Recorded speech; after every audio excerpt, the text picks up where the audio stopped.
बच्चों, आज की हमारी कहानी का शीर्षक है कांटेदार झाड़ियाँ। एक बार एक आदमी जिसका घर जो था वो सड़क के किनारे था। तो रोज कहीं गाड़ियाँ निकलती थी या लोग निकलते थे तो उसके घर के सामने से होकर के निकल जाते थे। उसको बहुत गुस्सा आते थे कि सब इधर ही घुसते चले आते हैं, कोई सड़क पे नहीं चलता। तो फिर उसने ये सोचा कि मैं कांटेदार झाड़ियाँ लगा देता हूँ, तो कोई इधर नहीं आएगा। तो उसने कांटेदार झाड़ियाँ लगा दी, उसे अपने घर की सड़क और उसके बीच में लगा दी।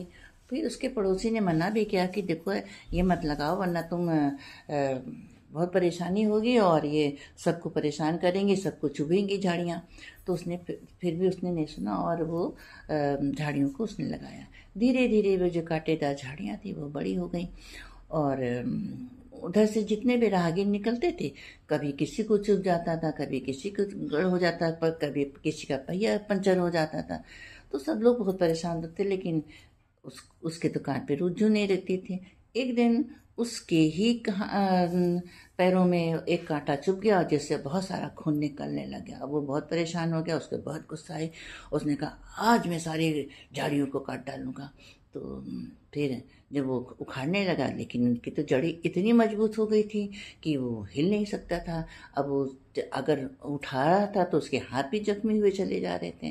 तो बच्चों, जो अगर जितनी बुराइयां हैं और जो सिस्टम में बुराइयां हैं, गवर्नमेंट की तरफ से बुराइयां हैं या समाज में बुराइयां हैं, अगर हम उनको पनपने देते हैं तो हम और एक दिन वो इतनी मजबूत हो जाती हैं कि हम उनको हटा नहीं सकते हैं। इस तरह से व्यक्ति में भी जो गंदी बुराइयां पड़ जाती हैं, शराब पीने की, जुआ खेलने की या दूसरे लोगों को तंग करने की या चोरी करने की, जो गंदी आदतें जब पड़ जाती हैं तो एक एक छोटी सी कटीली झाड़ी के रूप में पहले तो वो हमारे शरीर में मन में आती हैं। उसके बाद फिर वो धीरे धीरे इतना फैल जाती हैं, इतनी पक्की हो जाती हैं उनकी जड़ें कि हम उनको जानबूझ करके भी हटा नहीं पाते हैं।